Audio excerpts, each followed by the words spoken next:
Aloha, everybody, and welcome to UFO Secret Space. And I'm your host, Jen Lessin, with my co-host, Karen Gresham Nickell. And our guest today is Lisa O'Hara.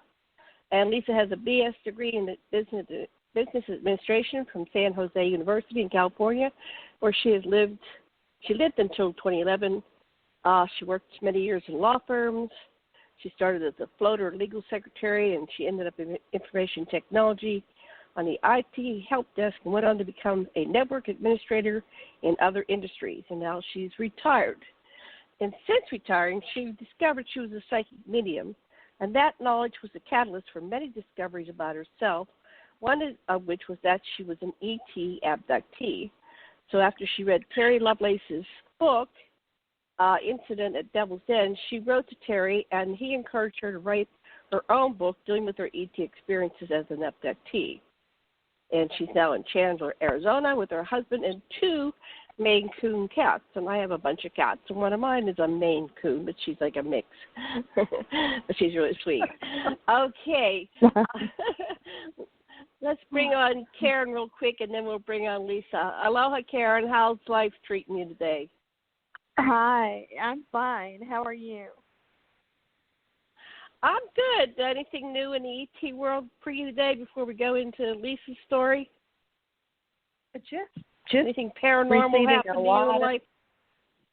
Yeah, always. Just always getting more and more synchronicities and ties and connections and that are coming to me. Yeah, it's quite interesting. Oh, good. Good. Yeah, I was off planet last night, but I couldn't quite bring it home. Sometimes you just know when you come back into your body. It's like, where was I? I was not anywhere.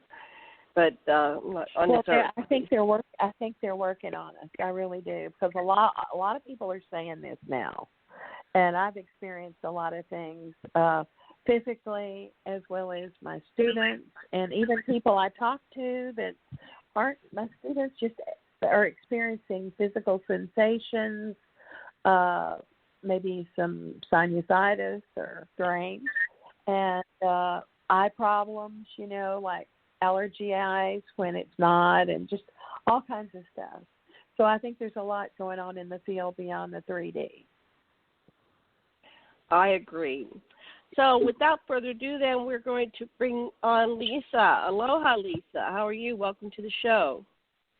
I'm very well. It's a little smoky here in Arizona from the California fires, so I've been having my God. Sneezing issues, but you can't sneeze in public anymore. Or else everyone thinks you have COVID. So you might get jumped. So sad. Are you close to Are you real close to that, Lisa? To what? Are you real close to the fire area? Right. No, I live in Arizona now, but a lot of the smoke is being driven over our way. So. Oh my gosh! Wow. Well, because there are so many fires. I don't know what you can do. Yeah. Wow. Absolutely. Wow. You can't do anything. You just got to hope for it to blow over. Apparently next week we're going to have a change of scenery, and that bad air will be blown out. Well, all we can do is, send good wishes. I'm so glad I don't live there. I've got lots of friends that live there. At some point, yeah, me too. Contemplating moving to California, and it's like something, my higher guides would say, nope, you're better off staying in Maui. Although in Maui, it's, it's harder for me to have clients, but now with COVID, it doesn't matter where you are. You're doing it on the internet, so... Anyway, let's focus on your story, Lisa. Tell us, how did you? Yeah, you said a little bit on there, but tell us more details on how you got into telling your stories about extraterrestrial contact. Did it begin when you were a child, like most people? When did it begin for you? Did you have to have regression therapy to get the more details? Tell us about that. No, it did happen. I think it did happen when I was younger, but I didn't have a lot of experiences that were, extraterrestrial in the manner of that everyone expects. I just had very unusual experiences that would happen that I couldn't explain, but I just kind of kept in the back of my mind. So when I was 10, I kept having a daydream, I called it, at night, and it happened like over 7 days, and then it came true. So I didn't know what that was, and I still am not completely sure what it was. Might have been remote viewing. But that is something that, nobody talks about, and you just kind of keep it in your mind. I had prophetic dreams where I'd, have a dream, and it would come true the next day. Well, tell us more about that first incident. Go into more detail. Okay. What was going on that came true? Yeah, let's unpack everything. Oh, okay. Well, it was actually that I was living in Turkey at the time, and we had maids because it was 1971, I believe. And that's what you did in foreign countries, to get around. And I kept having a daydream every night, this daydream that would not go away, kept showing up that our maid Aisha was going to walk up the hill and say hello. And so it kept happening over and over, and I kept thinking, what is this? Why can't I get rid of it? And it's not a daydream. It's not a dream. I'm awake. It's sort of like, in that dream state. And then, because she had been gone for a while, and then it happened. Wow. So exactly like as I thought, over and over. Yeah. So then, what was the next thing that happened to you? The next thing was then I moved to Alabama because I moved around a lot as a child. And I moved to Alabama, and I was in my bedroom, and I saw this white circle enter my bed. And I started screaming, saying, "Oh, no, oh, no." I didn't know what that was, in my conscious mind, but somehow my unconscious or subconscious mind knew what that was, and that was a threat. So what do you mean by threat? I mean that I felt threatened by it. I started screaming, "Oh, no." I was trying to get away from it in bed as if I thought that there was some sort of ominousness to it. But I was only 11, so I don't know why I was so afraid, but part of me was extremely afraid of that white circle. Did it ever reveal itself to you? No. Why it was something so ominous? No. What was going on in your life at that time? Were there other things going on in your life at that time? Well, I was, as a child who moves around every 1 or 2 years, my dad wasn't in the military, but he followed the money. It was stressful, because you have to be in a new school. And my dad always moved us in the middle of the year. So, everyone who was new at the beginning knew each other, right? But not you. They knew you were new. There was something strange about you. And so it can be a lonely experience to move around all the time and constantly be the new girl. How did you adjust to that when your dad was doing that? How did you, some people develop and they become like the class clown. People do all kinds of things to adapt to strange circumstances like Dad moving you all over the place. What did you do to adapt to that? Actually, when I was at the time, I didn't quite know how to adapt to it because, it had happened a lot, when I was very young, and then it started happening every 1 or 2 years. Over time, what I gained by it was knowing that there was a sort of a rhythm to getting to know people, and there's like a 3-month period. So even if you change jobs, let's say, you go to a job, it takes 3 months for people to realize that you're in their environment and you're new, and they'll make time for you. But it can be a lonely existence. And so I learned not to chase after people, trying to get them to go to lunch with me.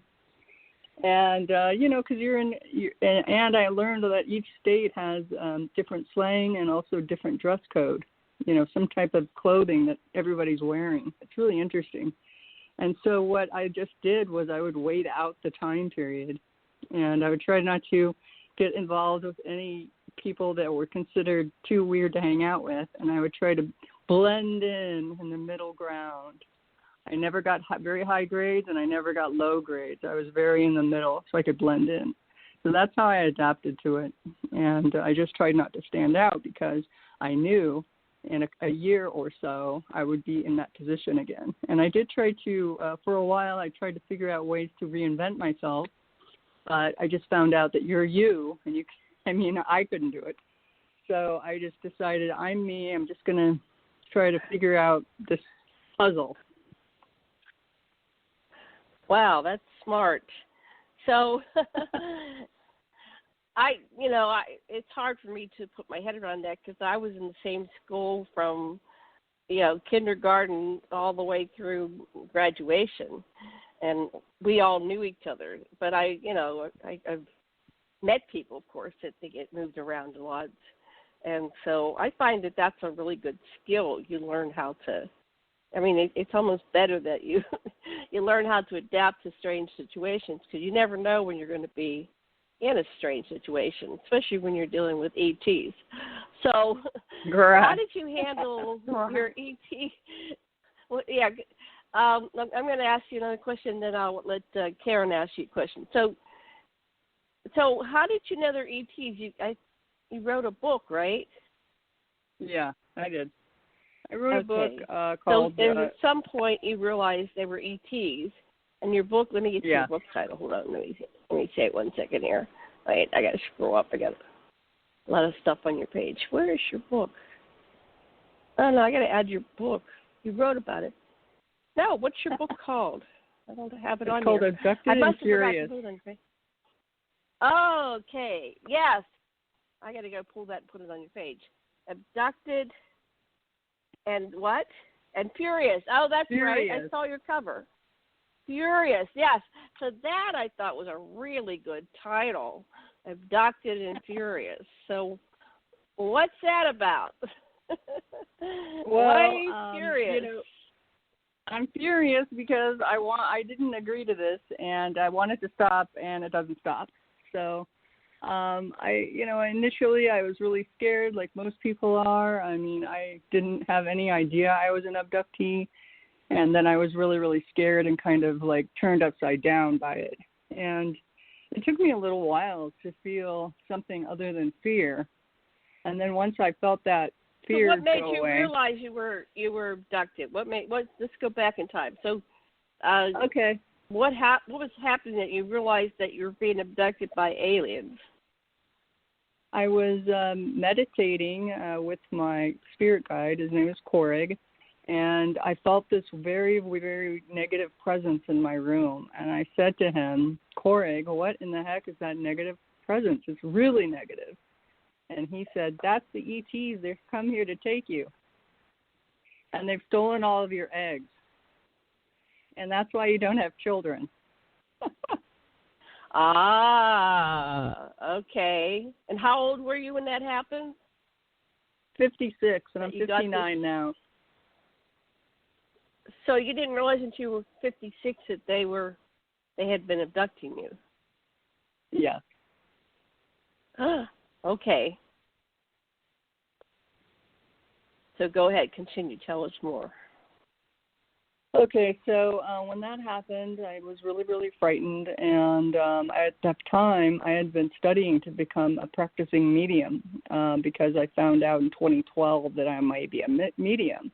I kept hearing, voices from the other side and, messages. I got a message from my mother to my sister, and I had a message from my grandmother, and just weird, things like that. So I was trying to figure out what I was exactly, because when you have these strange experiences that you can't explain, for one thing, you can't just talk about them to just anyone. And then secondly, You can't put a label on yourself. How do you label yourself? So I happened to find a medium, a psychic medium who mentors. And so I went to her, and I actually initially went to her to talk to her about my mother who had passed in 2014. And she said, you're like me, you're a psychic medium. So then I thought, well, maybe that's what I'm supposed to do, as my purpose, because I'd gotten to retirement and I thought, is this it? Is this all there is?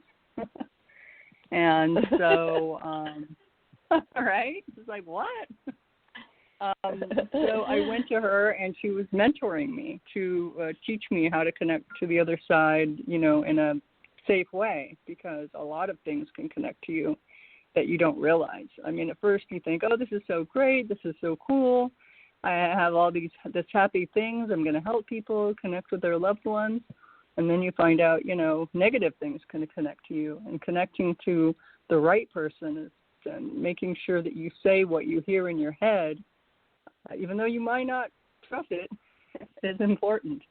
And it's just a difficult thing, and kudos to all the psychic mediums out there, because I realized quite a ways down the road that I didn't think it was for me. Wow. Karen, do you have a question? I hear you chuckling. Oh, no, I wasn't chuckling. Somebody's chuckling. No, okay. Maybe an ET. I don't have any questions. Maybe an ET.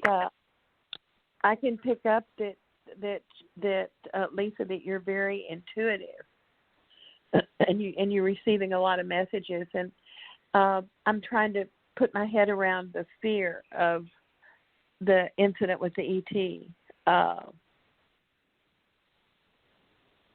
Can you expound on that a little bit? You mean when I first found out? Right. Your first experience, and how do you feel about them now? Because I'm sure they're interacting with you still. Yeah, I'm still mad at them. I want it to stop, and I don't understand why they erased my memory. So initially, I am very intuitive, but that's what I felt. I felt extreme negativity. Maybe I can help you a little bit with that erase your memory thing. I think when they work on us, because their circuitry is higher advanced, and they work on our brain circuitry to put us up to a higher consciousness of awareness, where the pictures we see can be good and informative, and we can be open to help them.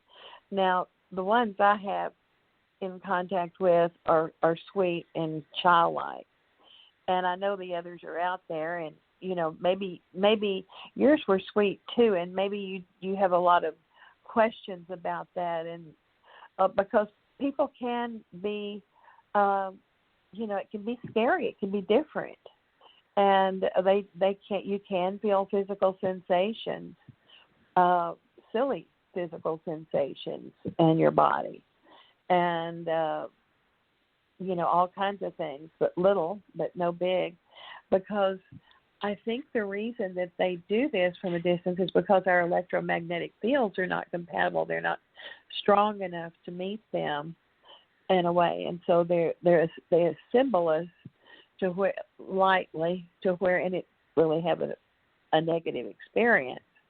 But maybe the change or the intrusion, maybe you felt an intrusion with all that. Do you think that could be it, or?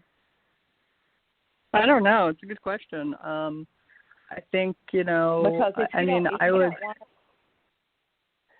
I'm sorry. If you don't want them to work with you or be with, they won't. I mean, you control you. You're the controller and architect of you. And all you have to do is just say, I don't want to do this, and just surround yourself in the divine Christ consciousness. And they won't, because, but I wonder, my question is it fear of knowing really how it works versus fear and it's negative? That's what I'm trying to say, because there is one race out there that's not okay, but all the other races can be loving, childish, and sweet, and get a lot of good info. So I'm just trying to help out if I can. Well, I mean, I don't know.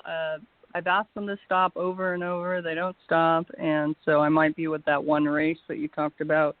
Initially, I didn't feel anything, and so there was no reason for me to feel negative all of a sudden during a meditation. And so I don't really think that it was something in me. I think it was outside of me. And I felt it, and, I wanted to know what it was. And so I don't know. That's Well, I just felt like it was negative. Okay. Right. So Well, let me ask a question. Go ahead. Yeah, let's go back and forth. Okay, so because I don't want to invalidate your reality. If it's fearful, then that's what you felt. So let's look at that a little bit deeper here. And so let's see, where do I want to go with this? So I'm looking at your book, your description, and you said that you had been abducted by the ETs or the military. So how did you ever figure out how to determine if that was extraterrestrials or military? Because a lot of the military abductions are called MILABs, and a lot of them are negative because the military seem to be insensitive. There are some perceived negative alien experiences, because they're not really saying, "May I touch you?" Right? They just kind of do things, right? And that's kind of rude. It's like, wait, you should ask me. Then later on, they'll say, "But we did ask you." But still, we don't know. I mean, I've had what I call mainly positive experiences, but I've done a lot of work on it, a lot of therapy, and I've gone deeper and deeper through having a very good facilitator regress me, and I go deeper into the memories, and then I eventually realized, well, I agreed to do this, and I even agreed on a soul level before I came in here, because part of this program is to, to save the human species and really facilitate the growth, awareness, and consciousness in the universe. But that doesn't mean to say that you weren't having negative experiences. So let me go back to the question. How did you eventually figure out, or did you, that these were military? Or were they a combination of both? It's a combination, yeah. It seems to be praying mantises working with some military group. And I've had the MyLab experience where I've been, I think, taken twice or multiple times during the night. The military people, sometimes they scream at me. They have, they're trying to find out information. And other times they're watching me through a two-way mirror, or whatever those are called. When you're in a room. Well, where were you? When the military took you, what part of the world were you in? Here. I was here in Arizona. Here. In Arizona. Yeah. Okay, so you're right there where they have easy access to you. And typically, and this isn't 100%, but typically, the military will come and get you after you've had an ET experience, because they want to know what the ETs did to you or said to you. Was that something that happened? I don't want to lead the witness, but did that happen to you, that you had an ET and then followed by a military? That's what I believe, because, I would have dreams or memories of when, I'd see large hairy arms that were, people arms, take me and poke me, with some sort of gun. It looked like a caulking gun. And then they would, then I would also have other dreams. And they would say, "That hurts real bad. You don't like that," that kind of thing, kind of like mocking. Oh, geez. Then I would have, So then I would have, dreams or memories of being, in a metal table, being strapped down and having some sort of like apparatus in my mouth.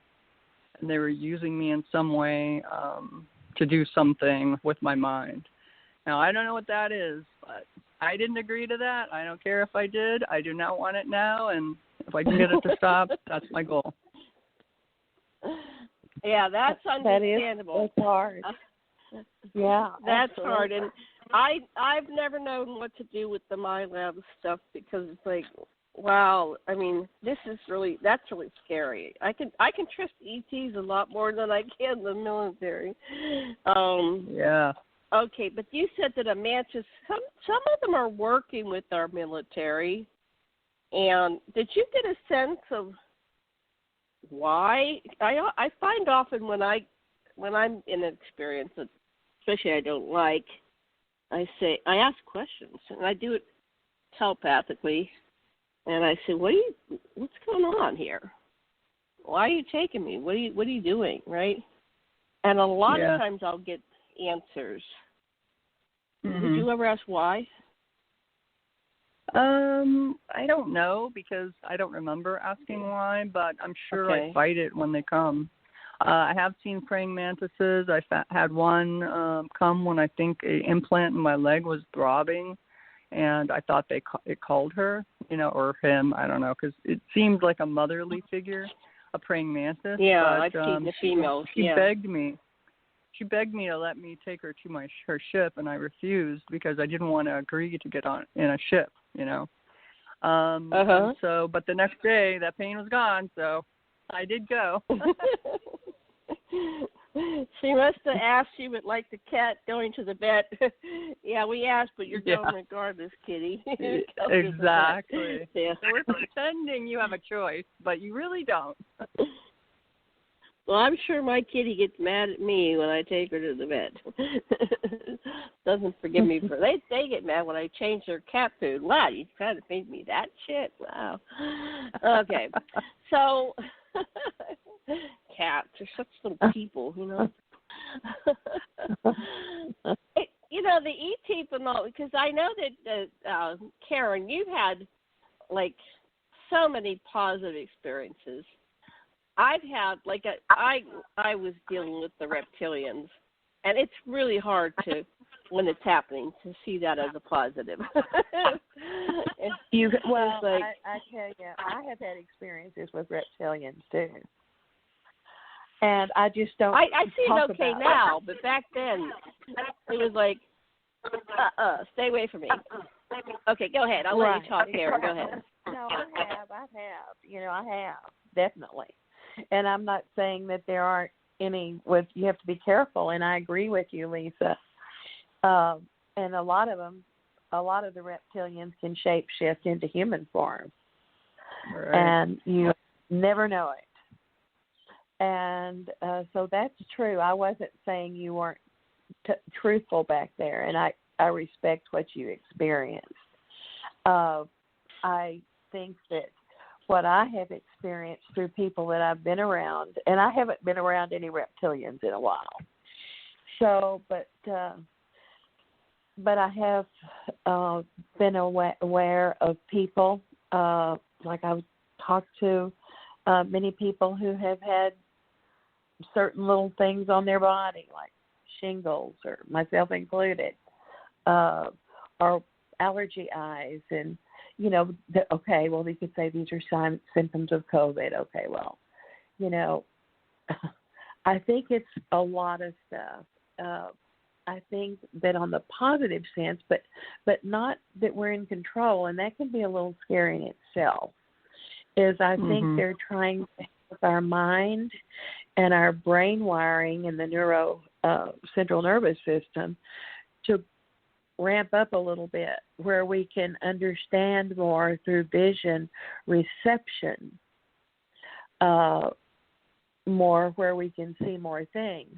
Now, my question to you is, and I'm sure you do this, you think about this stuff a lot. I mean, things beyond just the gerbil wheel on the 3D earthplane.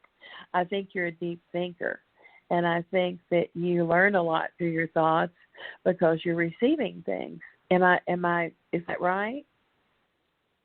Yes, but I'm actually using a technique called remote viewing to look inside my own mind. So I do receive information, but you are right. I receive information. Yeah, that's what I was saying. So you're doing that, and you're occupied with that a lot. And we are the only ones we are the architect of our beingness. Nobody can take that from you. And you are the architect of you. And if we get high enough aware, the knowledge and everything coming in by our teachers, our spirit guides or teachers or whatever, or other people who are not from here, that are from another race, that are okay, they're teachers. And they show us through reception that we have the ability to be that powerful and design ourselves and be kind of like time travelers. and find ourselves and do our own stuff. And nothing can take that away from you, me, Janet, or anybody. Right. And it's just we can get shaken a little bit by these other critters out there. And right now, I think with all that we have going on our planet, there's most of all of us are having little hiccups with our physical body. And that's not anything big. I don't see that. I think that and part of me, this is interesting, whatever you want to be in a way or how you want to be, if you accept and you receive that you want, like whatever, you're going to be fine. And we just have to keep getting stronger and stronger to do that. And that's been called in the conservative ways faith. But faith is, I like to understand in depth what faith means.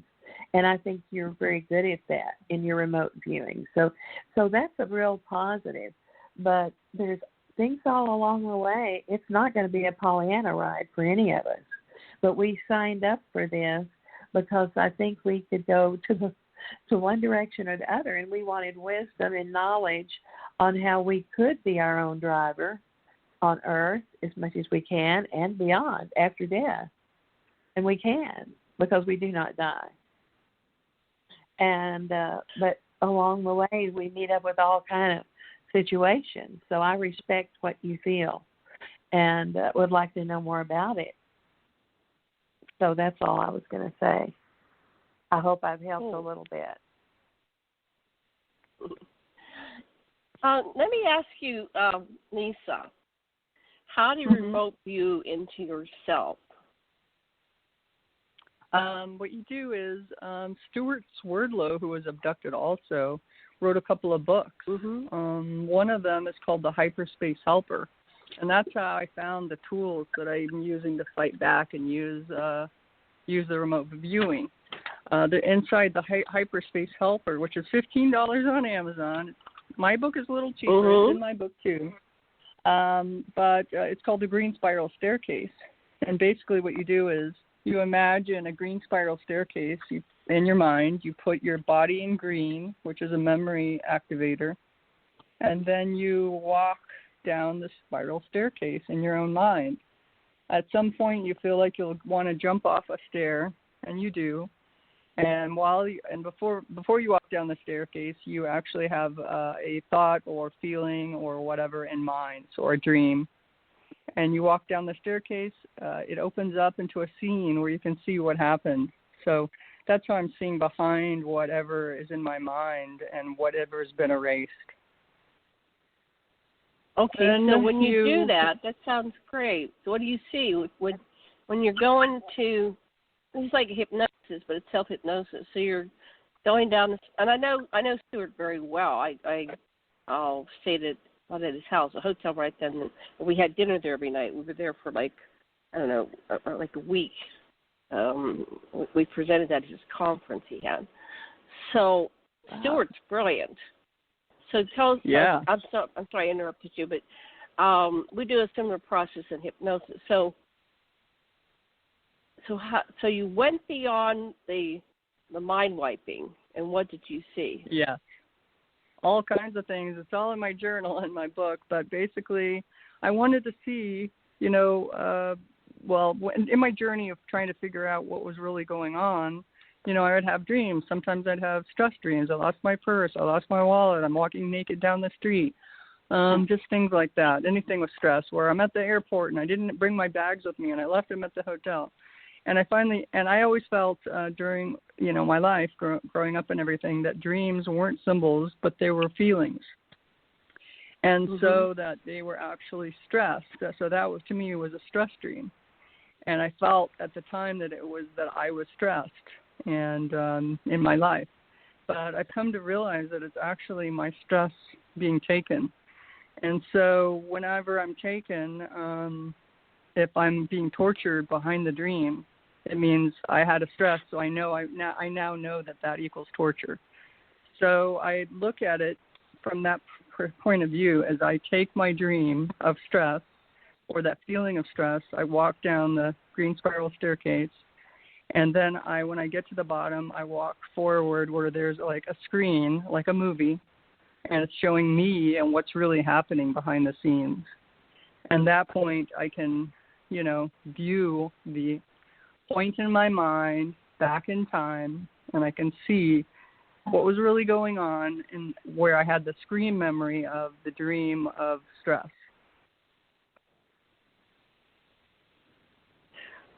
So, and what did you find? All kinds of things. I found that I was, put on a metal table, and I had some sort of like metal arm that came down with like a coffee can on it, with two little knobs on the coffee can, and they were sucking things out of me or putting things in. I've seen, multiple surgeries on my eye because I have an eye implant that turns on at night, and also during the day it'll reboot. Yeah, it'll just reboot. I'll see it, and it looks like those, when you rub your eye and you see the orb, in your own eye, it looks like that, but sometimes it'll split and it'll go in circles. I've realized that's a reboot. I've seen a lot of things where when I was a little girl, because I didn't realize I had been taken as a little girl, I just had those unusual experiences, but I'll see myself in an operating room with somebody drilling on my head because I have indentations in my scalp. And sometimes they would take out my eyes and squeeze them, and I don't know what they're doing. And then on the other side, there'd be a little classroom, and it would be little kids learning in a classroom.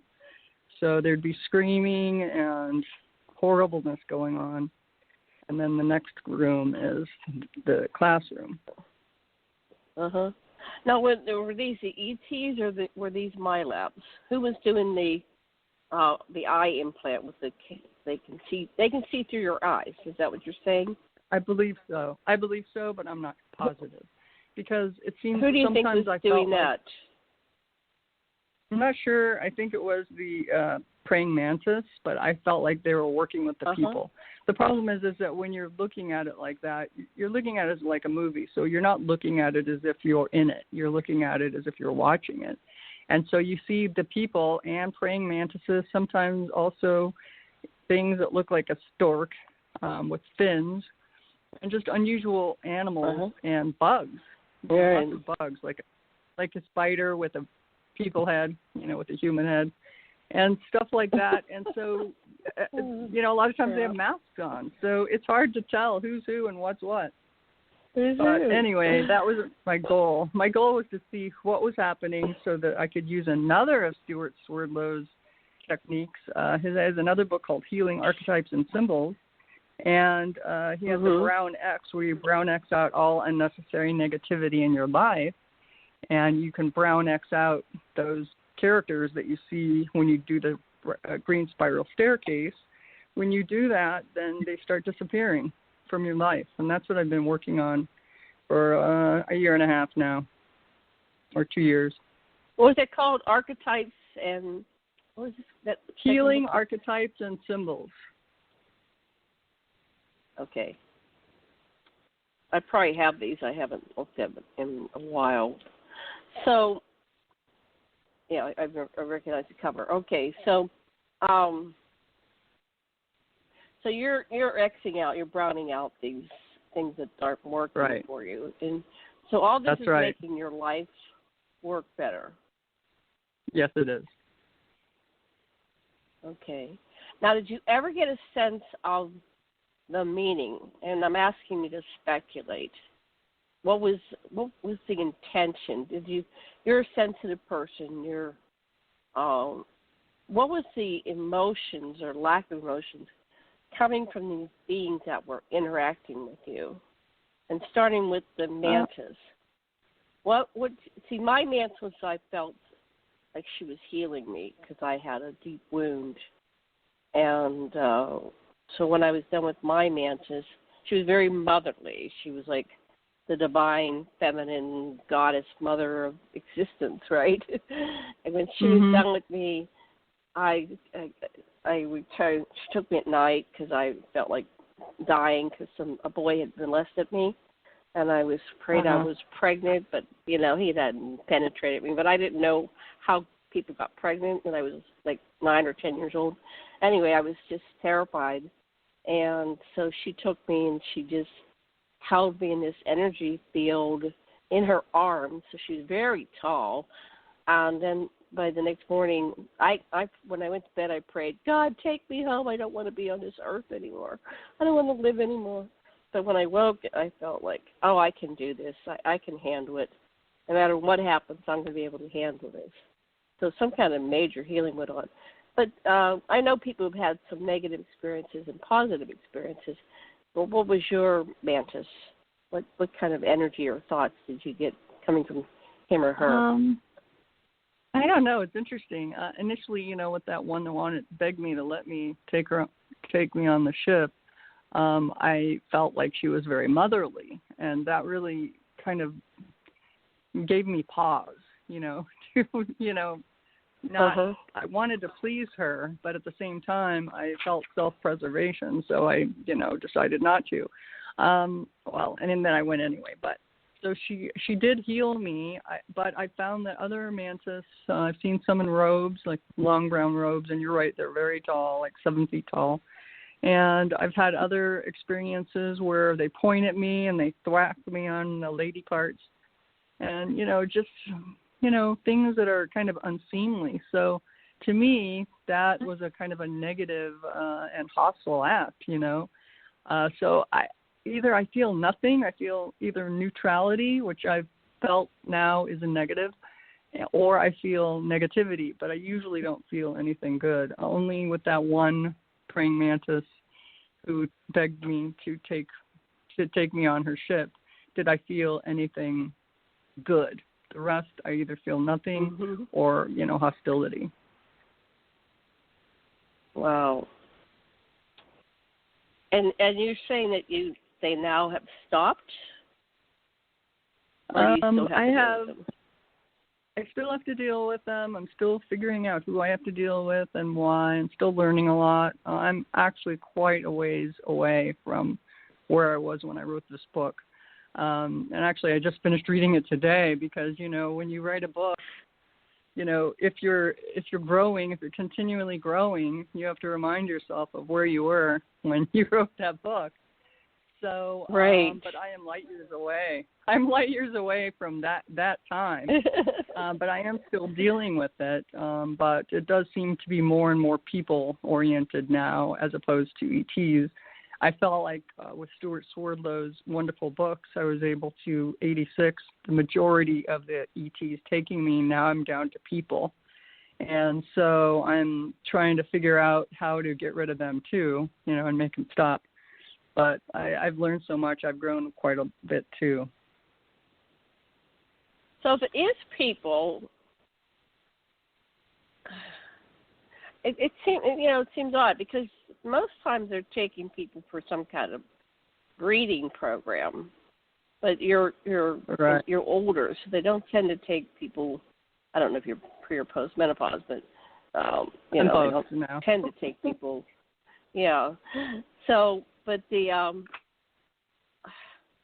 my one friend, somehow they got her pregnant when she was 63. So that sounds like some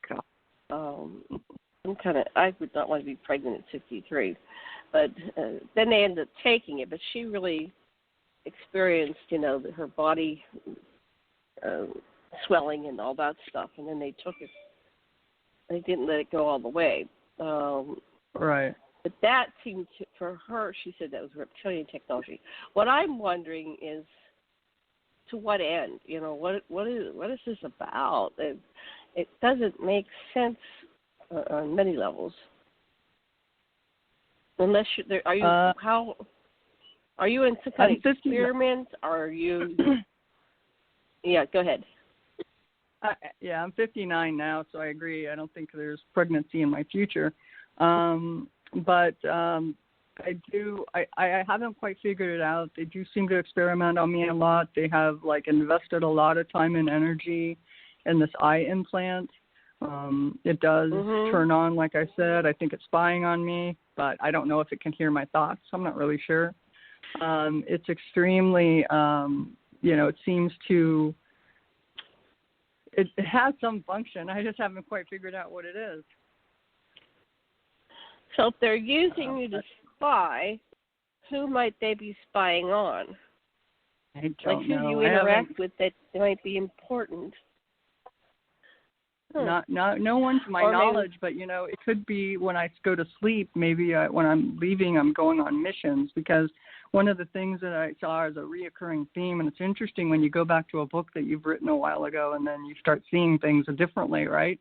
But one of the recurring themes is I was, seeing that I had a lot of missions, and I think they were all code word missions. There's one called Nascent and Elantra, and La Fuzz and Kuzel.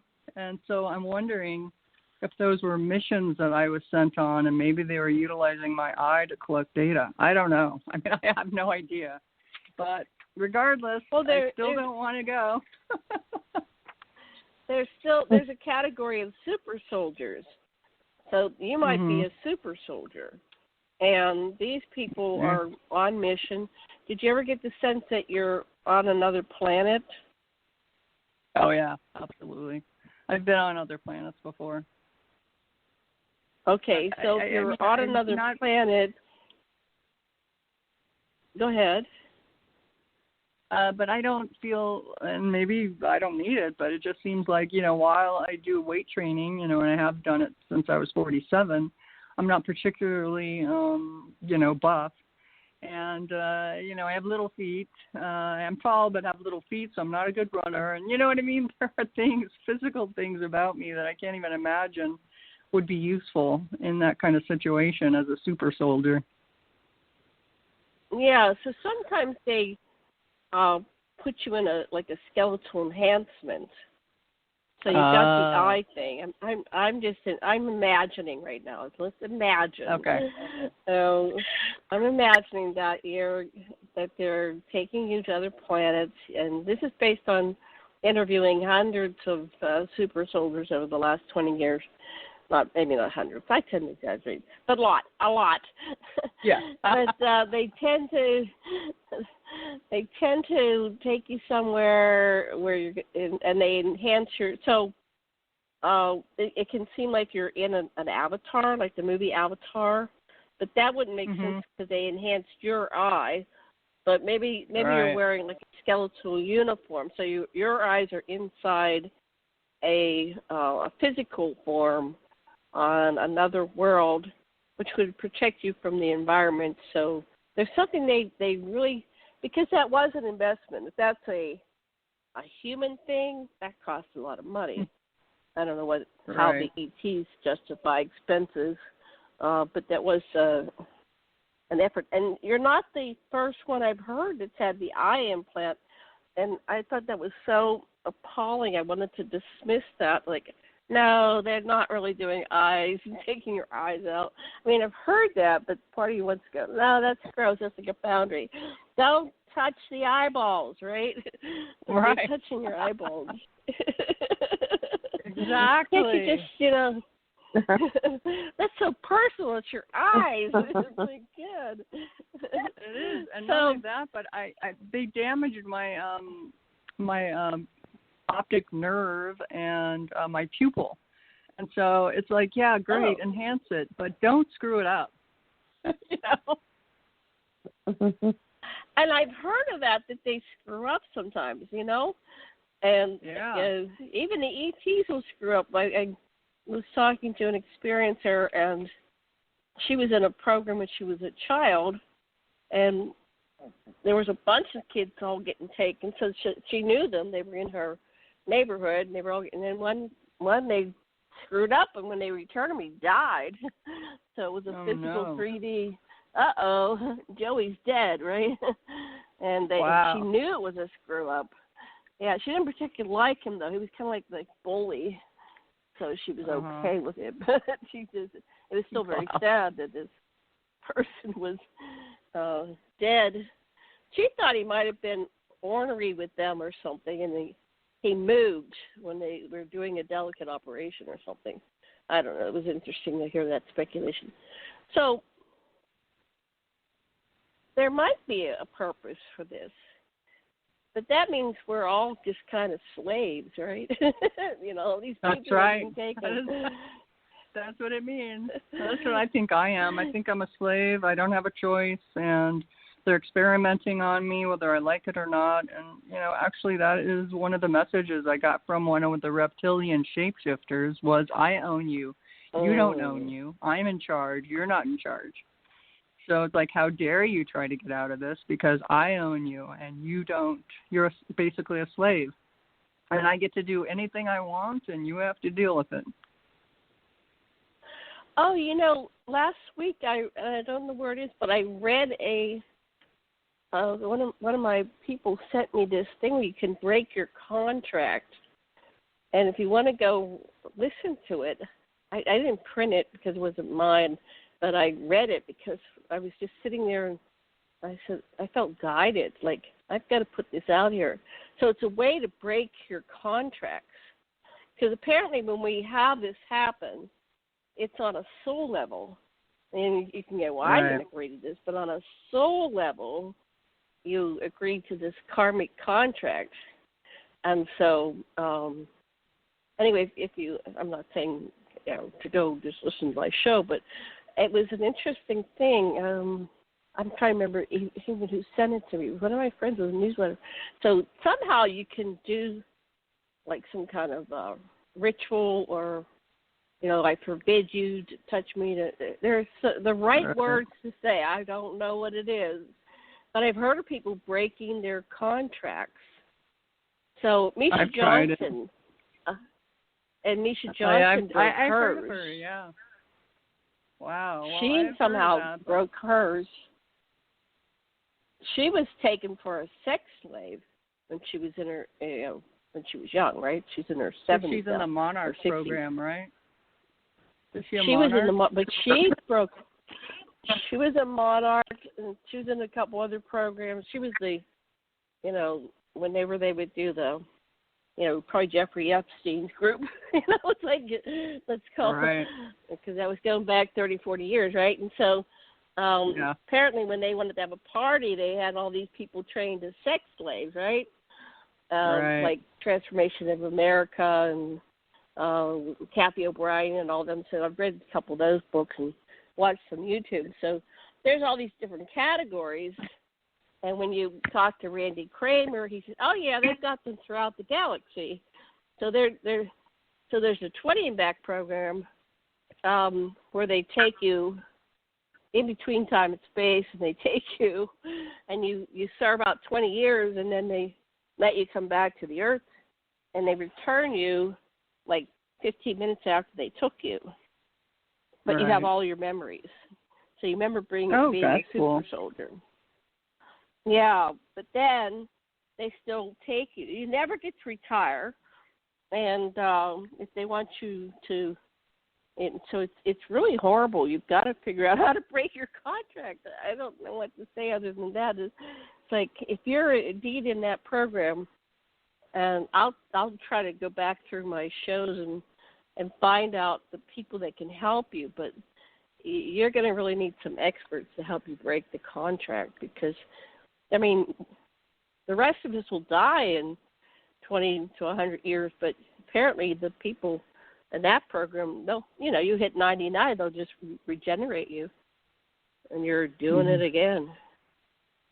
Yeah. Sorry to be so negative. No, I mean, you're actually singing my song, because I actually am in the Monarch program too. I'm in several programs that I think I am, with the Illuminati and the Monarch program, and that's one of the things I figured out finally after I published this book. And so I want to break those contracts. I tried the medium mentor tried very hard to break the contracts on a soul level. We couldn't do anything. Nothing happened. I tried, demanding my right to free will, my sovereignty, which I know I say that wrong, but sovereignty. Sovereignty. I tried everything. Yes. that extra EIN in there, it just screws me up, and I always want to call it sovereignty. But anyway, sovereignty. I've tried so hard to break those contracts. I actually did reach out to Maisha Johnson, but I didn't hear anything from her. See if I can be on her show. I could probably make that happen if you wanted. If you want, that would be awesome. I would love that. With her. Okay, excellent. But she has a support group, okay, and it's on Facebook. And I guess not everybody's heard about this, right? So this is the dark side of this field, right? And I do work with some people that have had it, but I don't have the answers. Maybe Misha's good at getting it, but maybe all she can do is a support group. But she's been doing it for years. I'm hoping that those people, some of them had figured it out. But I have a guy from the UK. What's his name? He'll be out riding his motorcycle, and they'll take him right off of, he'll be at a stop sign, and they'll just take him off his motorcycle, and he finds himself on another planet, and he's in the middle of a battle. So he's in one reality, next second he's in a battle, and he's shooting strange aliens, and then there's a big reptilian-type alien that's his general, and he's ordering him around, and I go, oh, my God. Russell Kellett, that's his name, Russ Kellett. And I've had him on. Yeah. Oh. Wow.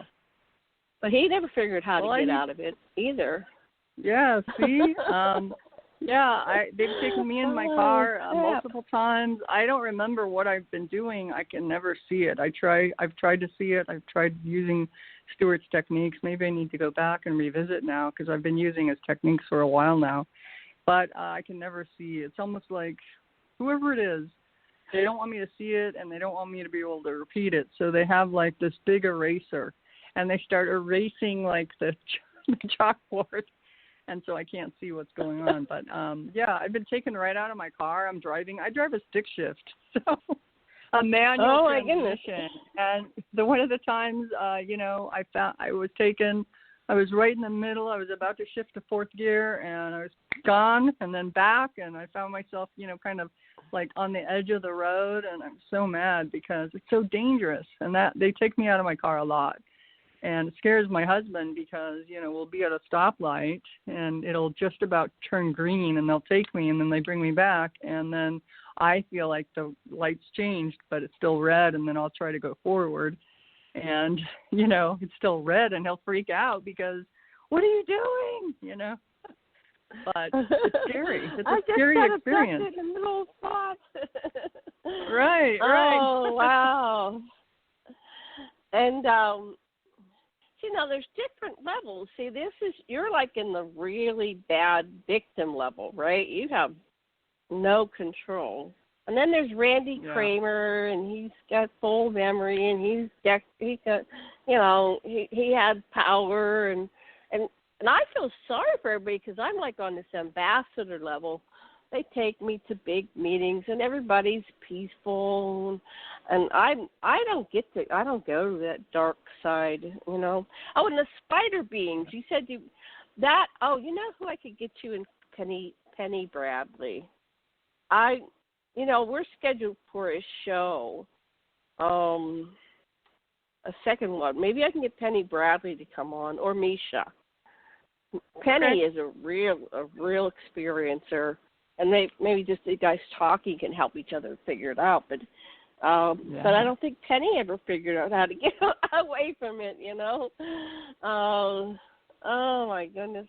I really feel for you. I am so sorry this is happening, but there are more advanced beings, and there might be some like this is a continuum, and you've got all the way up to source beings and everything in between. And lately, the past few days, I'm really pissed off. And at one point, I went to the council and I said, "You've got to stop treating a humanity like this, So since we're having this conversation, probably this week I'll find myself in front of the council and I'll be bitching at them again. So I'll see what I can do. this human me has no power. But I'm Right. in some of these meetings, and somehow, since I'm in this ambassador level, and I don't know why, it's not that I'm better. I have no idea. I have lots of friends, and they'll say, "Oh, I'm an ambassador level." I go, "Yeah, I know. I fly the ships, and I go on the ship, and I'm the captain." Yeah, I know.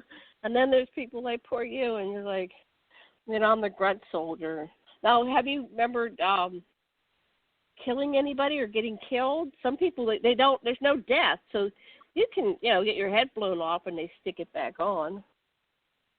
Yeah, I don't know. I just remember the only time anything like that ever happened was I had a dream that I was being recruited by the FBI, and for the first time, or one of the first times, I could hear people talking to me on the phone, and they told me where to go in San Francisco to meet up, and they asked me, how many times have you killed yourself?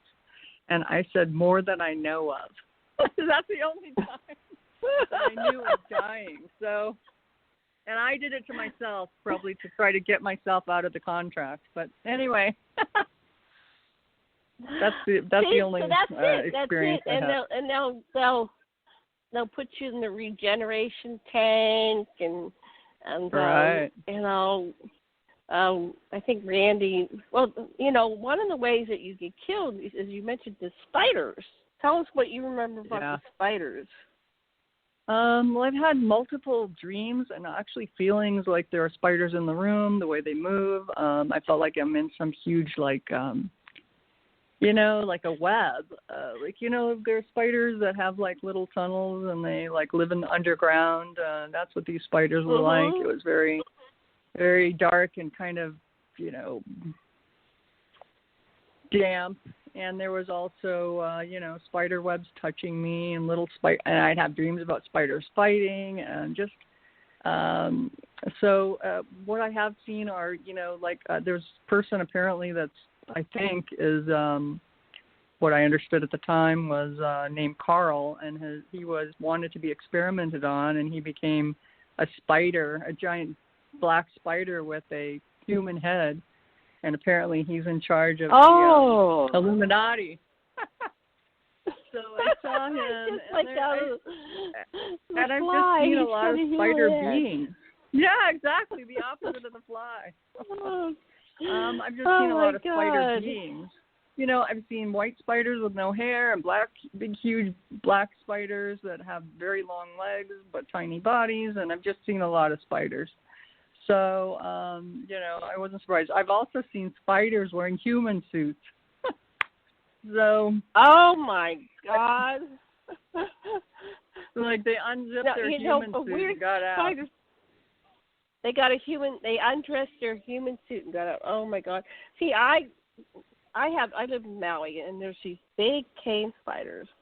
And sometimes they'll be behind my desk, and I'm sitting here just watching Netflix, and they literally, I can see them come over, and they start running towards me, and then I have this ear-piercing scream, and one day I got the spider spray, and I sprayed so much of it that I stunk myself out. I couldn't even sleep in my own bedroom, right? Because I had to wait till it dissipated. Wow. And my husband goes, "You have arachnophobia," and I said, I don't know where it's from, but I do have these real spiders here. But my fear response, I could just jump up and run away, right? But I go into this huge fear response.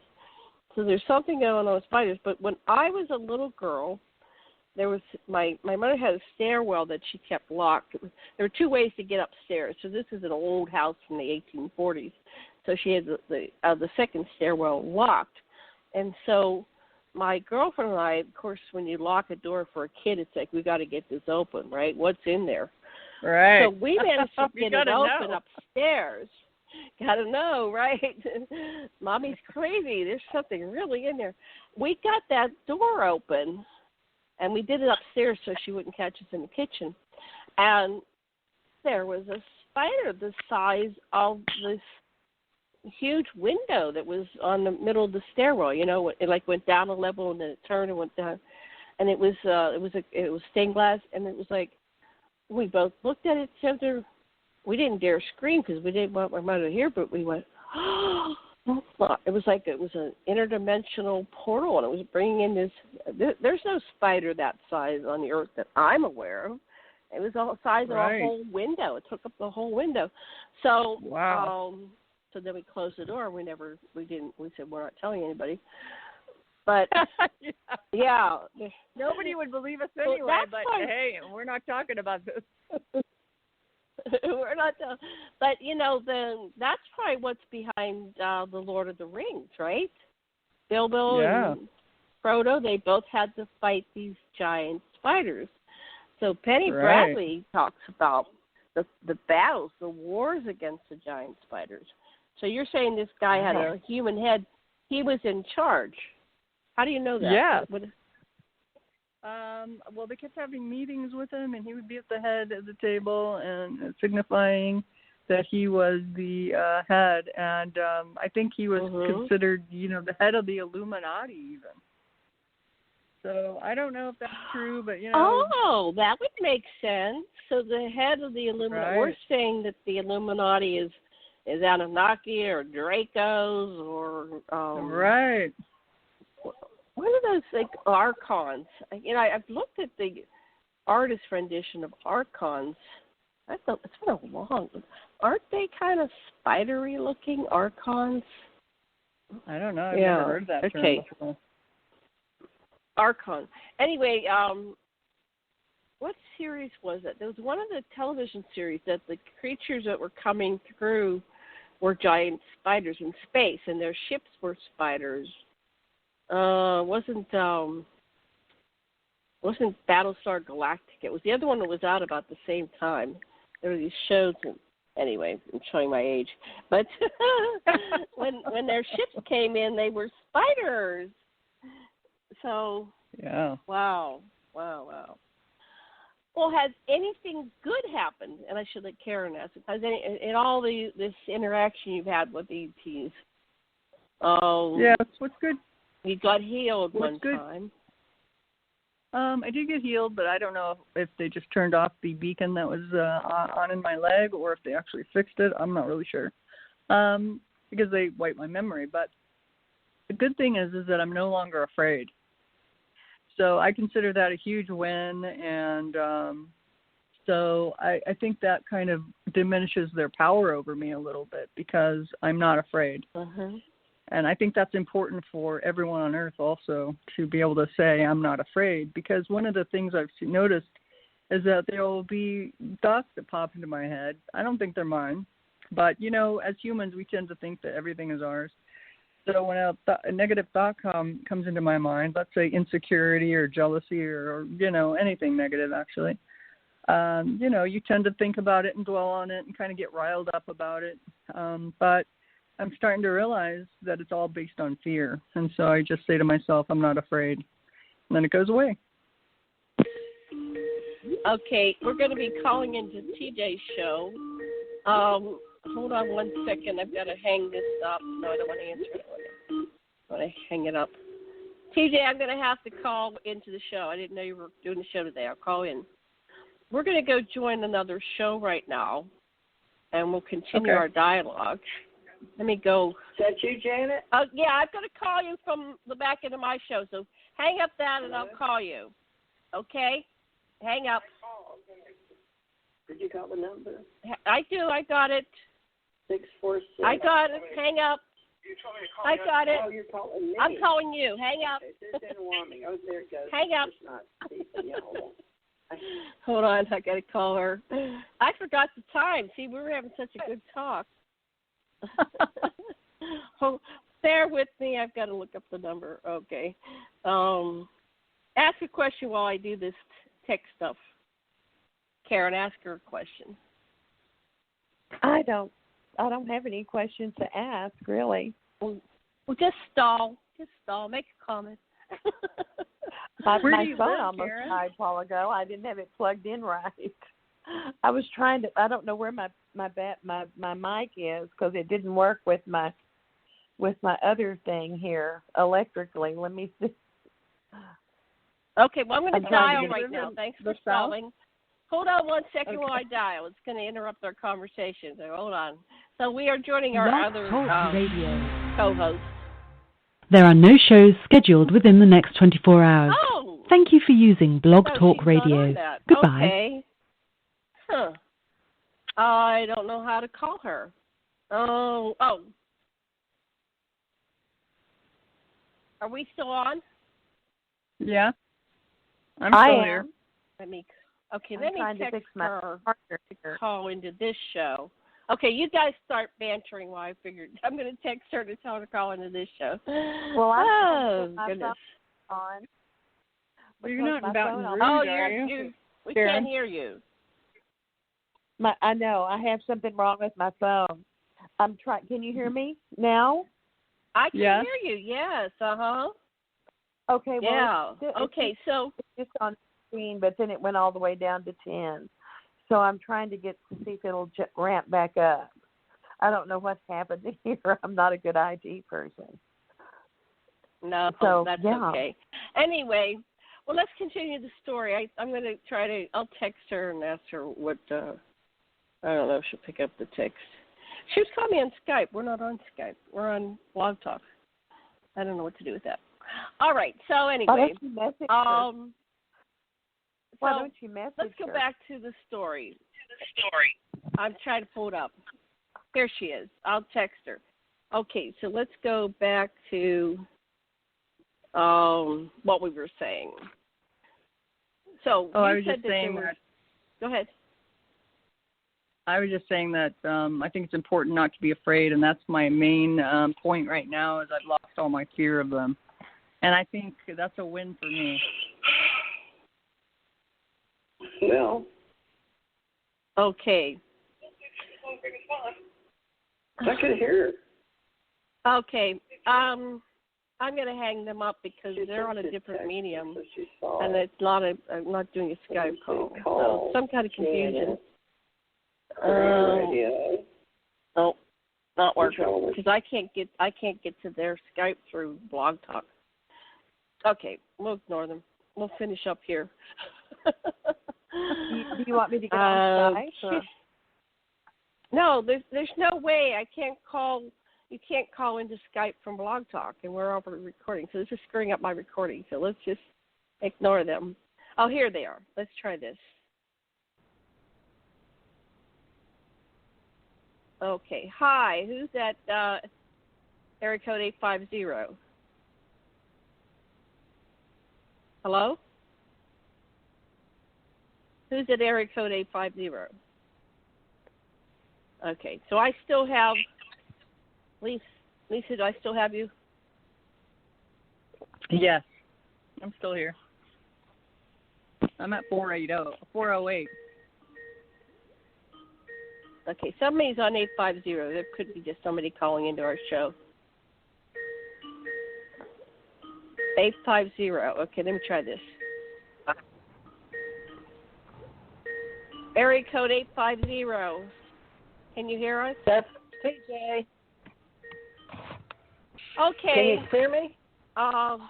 Yeah, but I've got you twice. Can you hear me? I can hear you, but I've got you twice. You're ringing. Okay, well, I can't I've stop called you in from the ringing. radio. Hang up. Let me hang up. Yeah, you're Let me hang making up. a ringing Hold on my show. All right, well, Okay. hold on. I'm going to turn yours off. Leave on the Right. the one that leave on the show. There. I'm going to Thank you. off. Yes. I got it now. Okay, so are you by yourself or is Suzanne there? Suzanne's here with me.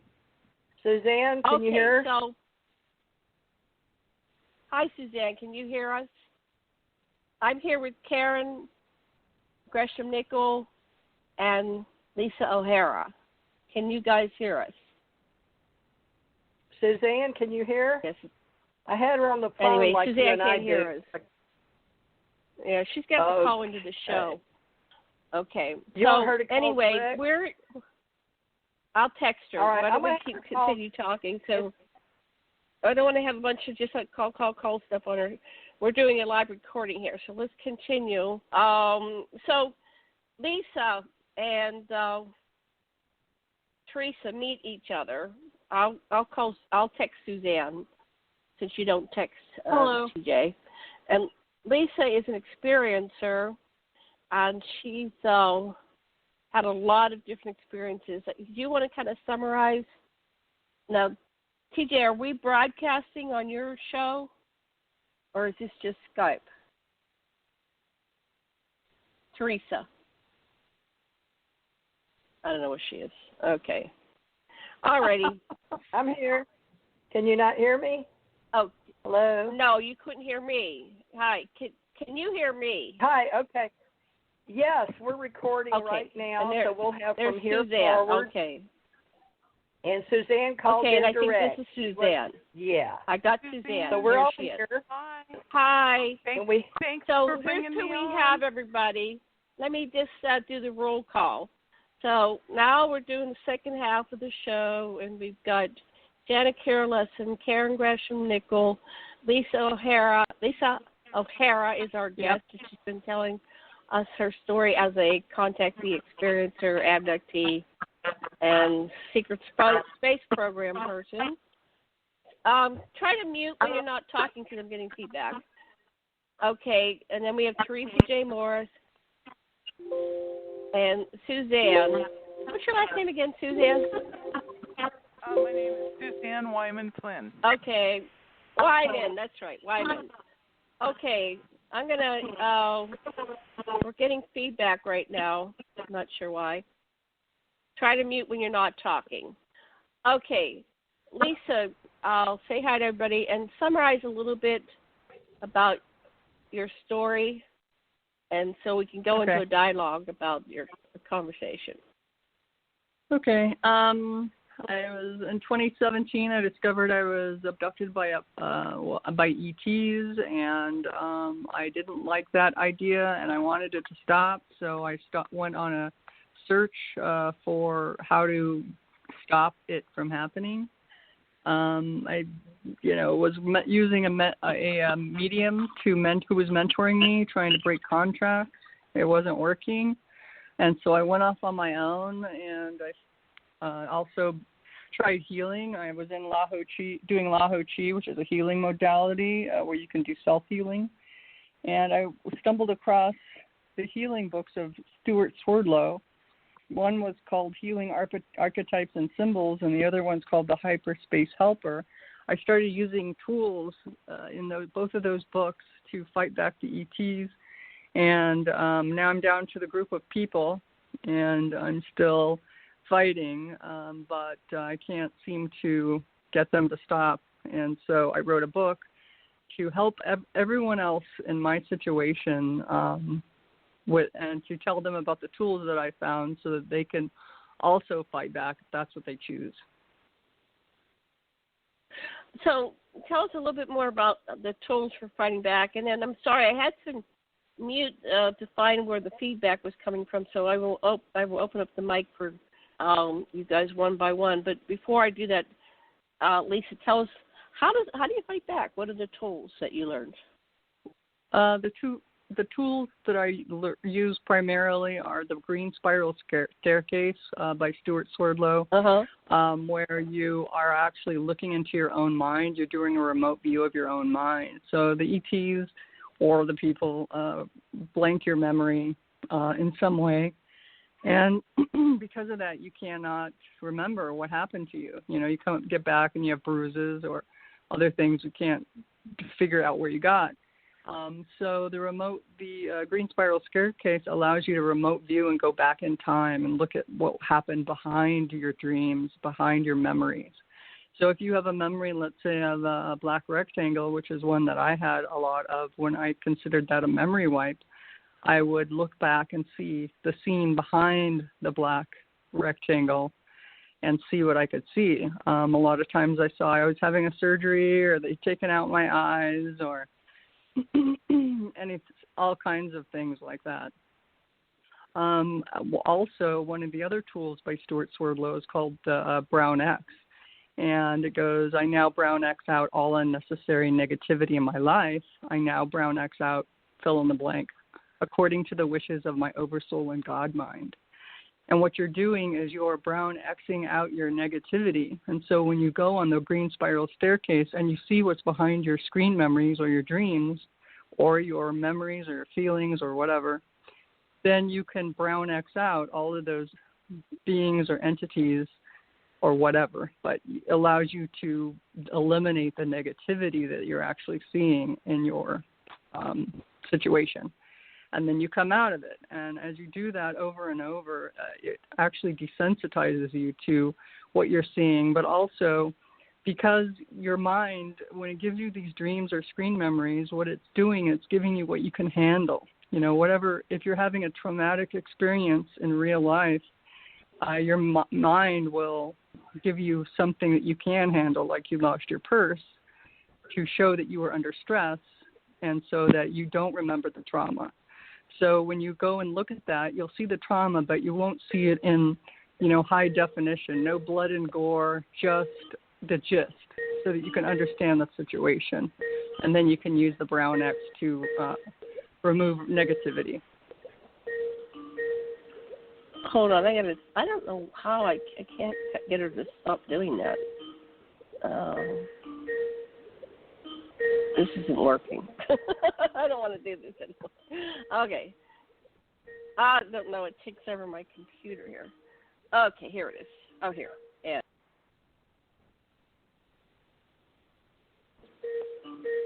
Oh, shit. TJ, you can't call on Skype. It's not working. You're interrupting the show. It's not working. You can't call on Skype.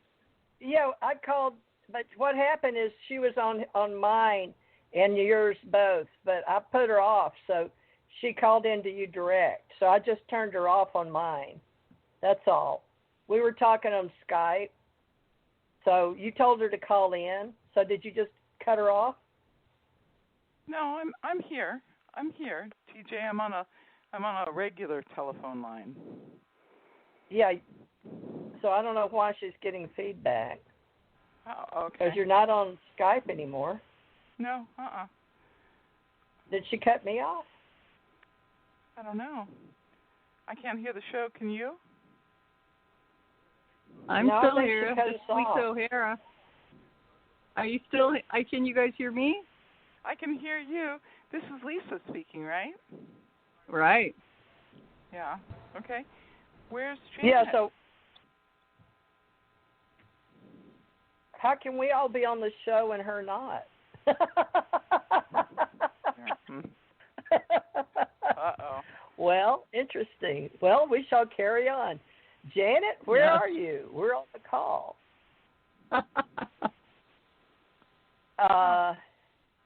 How is that possible? I don't know. Lisa, can you hear? This is TJ. Can you hear me? Yes, I can. Very interesting what she does. Okay. she usually is her. She usually uses a producer, either me or Deborah. Is Deborah here? It's Karen that's with No, us Deborah? tonight. No, Oh, Deborah. okay, so Karen. Karen, are you well, here? I'm the only producer here, so Janet, call back into your own show. Because I can't let it go because this is our show too. Interesting. How did she cut me off? Oh no, the show's Okay. still going. The show's still going. So do odd things happen around you? Yeah. I guess. All right. Lisa, give us your name again, and we'll continue with this recording. And I'll give her this half, and she has your first hour. But is that okay with you? You don't mind, Hey, do you? TJ, Absolutely. TJ, I'm back. TJ, you can't call on Skype while I'm on the show. You completely locked me out of my own computer. So, you're gonna have to. You can't use Skype to call in. Use your phone, okay? It's just screwing up the whole system. I called you direct a while ago, but you hung up. You hung up on us, darling. You can't your call. show is still going. I know it's still you going. You still have us on your show. Right, but you We're have to call on your phone. Somehow you're calling on Skype, so make sure you're not calling on Skype. Yeah, we're on your show, and I don't know what you're reading, but you're not on my Skype with me and Suzanne. No, your Skype came in and kicked me off of my. Your Skype came in and kicked me off of my own show. I couldn't get on because you can't use Skype to go into the show. It doesn't work. It kicked me off of my own show. I had to call back into my own show. So we'll just have to use phones if we're going to do this. But I was calling into your show, so you didn't set one up. Anyway, so let's stop doing all this tech stuff because that ruins the show. We're in the middle of recording the show. So did you hear anything that Lisa said? Yeah. I had you on mute because I was getting feedback. Okay. Do you have a question for Lisa? Either of you, Suzanne or Theresa. Suzanne, do you have a question? I'm familiar with Swerdlow's work myself. Go ahead, Suzanne. She may not be familiar with his work. So first thing, first of all, I found a really interesting story that you figured out a way to break the connection. And what I didn't understand was how you go behind the black triangle. Well, what I do is using the green spiral staircase. Let me read it to you a little bit so you can understand what it means. You visualize a green spiral staircase in front of you, and you put your body in medium green. Okay. And you focus on a specific event, time period, or place that you need to remember in detail. Okay. When you do that, so I'm thinking of the black rectangle when I'm doing this. Okay. So I start descending the staircase while holding the black rectangle in my thought in my mind. Okay. And you walk down the staircase until you feel an urge to move off. And you do. You step off the staircase when you feel that urge. And then scenes will pop up because you're looking into your own mind. You're actually basically doing a remote view of your own mind. Okay. And you're going back to the spot you were when you got that black rectangle. And now scenes of what's behind it show up. And so you get to see what was going on, that they were able to put a black rectangle in its place. And so you see what was happening. And your mind will just give you the gist. It won't give you the gory details. It'll give you what you need to know. And at that point, you use the brown X, which is also from Stuart Swerdlow, and you brown X out all unnecessary negativity. Now, at that time, you can brown X the people or the things that are doing things to you, the scene. If you see beings, you can brown X them out too. There's something called a pale orange color that you put on to see if it's true, because apparently pale orange is the color of truth, absolute truth. When you've seen what you can see, or scene ends, and that's what usually happens, the scene will end. It'll just go dark. Then you go back to the green spiral staircase, go up it, and you're basically going back forward in time. That's what you're doing when you're going up the spiral staircase. And then you put yourself in brown to conclude the exercise. And you do this for every memory wipe that you've been through. And you can, so if you were left with a feeling of great intense fear, you can go back to that part in time in your mind. You can continue to do this. It allows you to have like a picture of what's really going on behind the scenes. And it's really, really helpful. It's helpful for healing. It's helpful for understanding the puzzle of the situation of abduction. And you also, lose your fear. Great lead visualization. Thank you very much. I was able to do it while you were doing it. I was able to do it. And very helpful. So thank you for doing that. You have a very soothing voice, and it was easy to follow along and do it. So thank you. Thank you. Okay, so TJ, did you have any questions for Lisa? Lisa, thank you for being on Janet's show and allowing me to come in and disrupt the show. With my trying to syndicate. Usually she calls into my show, and I was trying to do it the opposite, so it's my bad. But anyway, we'll work it out for next time. But I really enjoyed your story, and you said you've written some books, or a book. So tell us the name of your book and how long you studied with Stuart Swerdlow, because Janet and I have both had him separately on our shows and together. We both talked to him together on our shows. Wow. Well, I just found his books. I just started studying what happened was my book is called Abducted and Furious, How I Fought Back and How You Can Too. Initially, I found his books because I was getting into healing and I was getting into Lao Chi. Now, Stuart, I probably read about him in another book by Peter Moon and said Stuart Swerdlow was a great healer. So I went on Amazon, and I'm an all-in girl, so I bought all of his books, every book that had his name on it, and I started reading them. Now, initially, I read them for the healing. Some of them I felt like were very esoteric and kind of over my head. And I felt at the time that I didn't have enough experience, to really understand or apply some of these books. But I did have the giant healing book. And I tried a couple of the healing things on my dad when he was ill. And, I just generally tried to use them. But when I was being abducted, my spirit guides told me that those were the books that would heal me the most. So I started looking at them and just trying to apply them kind of in a general way. And, like brown Xing out, diabetes or, dry eye or, any number of physical ailments I had. Then I tried getting rid of narcissists in my life and just, general negativity. So after I read his books for a while and I just wrote everything down in my journal because I'm a maniac, I started applying it to my situation with the ETs, and I found it really worked, and it really helped me a lot. So I haven't actually studied with Stuart. I would enjoy it if I could, because he is a brilliant guy, and some of his symbols, they have really, really helped me. They've just helped me sort of calm down, and not be fearful, but also, discover a lot about myself and get rid of the ETs in my life. So there you have it. Interesting. Okay. All right. Well, you had, I guess, Janet, you got her first hour of her original experience. Is that right? The first hour?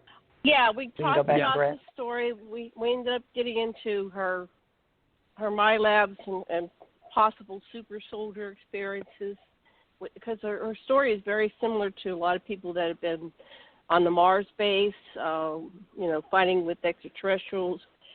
We're getting a call. Let me see who this is. I rarely get calls, but let's see who this is. Hold on one second. I have a question. Sure. Area code 6216. Do you have a question, or are you just listening in? Hello? I'm just listening in. Okay, we'll let you go unless you have a question. But thank you for calling. Thanks for listening. Okay, I'll put you back on mute. Good. Okay, so got a caller interested in the topic, right? I guess it's just broadcasting on Blog Talk. I didn't really promote it. Let's go back to Karen. It's been a while since she talked. Do you have another question or comment for our guest, Lisa? Go ahead, Karen. Is your mic working? Hi, Karen. Okay. Hi, Karen. She's not answering. Karen, she was having trouble with her mic. Can you hear me? So let's just... No. How is my mic working? It's good. How is my mic working? Do you have any questions? Okay. It's good, dear. It's good. Do you have any questions or comments for Lisa, our guest? And then we'll just go free flow. I think Lisa's... So the clock runs out. I think Lisa's story's been really great, and I don't have any comments. I think that's wonderful. It seems like she's really, working on her path in relation to communication with her ET experience. So, Lisa, do you have any questions for any of us? Let's reverse. Or what are you guys' anything you want to talk experiences? About? Who do you want to talk to first? Mine? How about Theresa? Or Theresa, go ahead. Okay. Theresa. Somebody said Theresa. Is that Lisa? Yeah. Yeah. Hi, Lisa. Yeah. Did you want to talk to me, or you want me to add something? Go ahead. What are your experiences? Yeah. Go ahead. Oh, I've been out. Thank you for asking and being interested in somebody. Thank you. That's why we do these shows. Janet finds me quite an interesting creature in her life.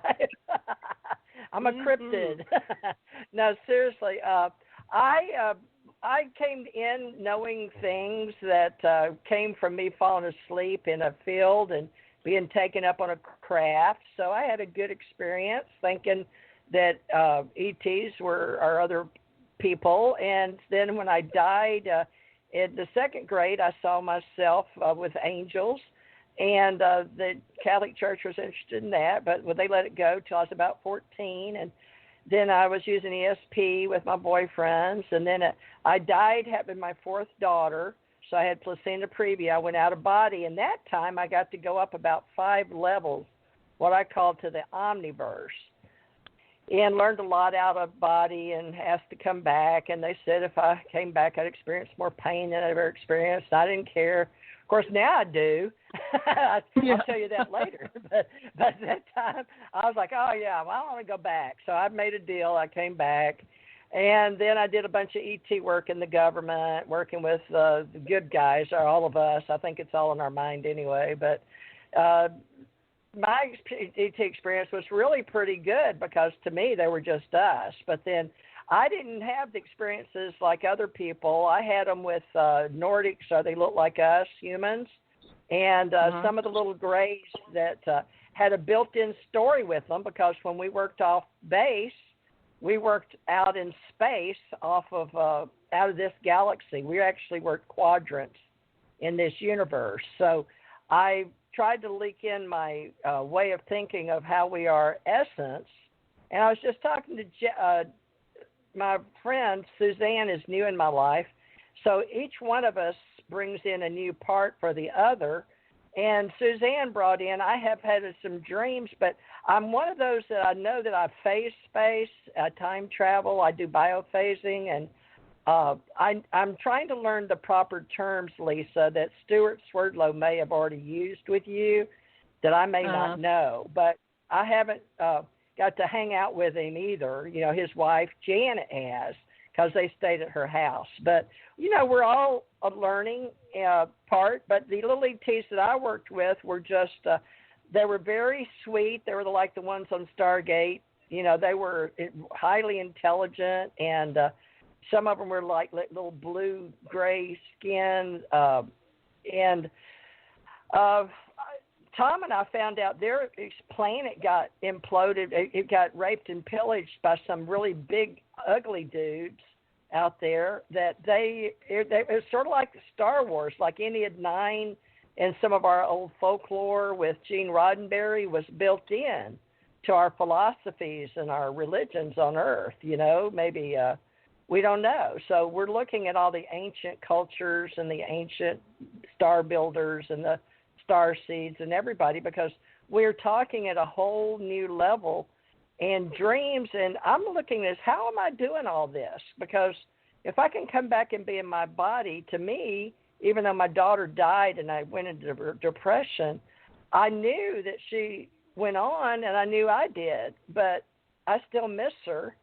So it's hard because my mother was in a dream this morning, and I know my mom's on the other side, but my sister Brenda was in it, and she's on this planet. So, Lisa, I'm one of those that I get all confused because I've done so much work with so many ETs.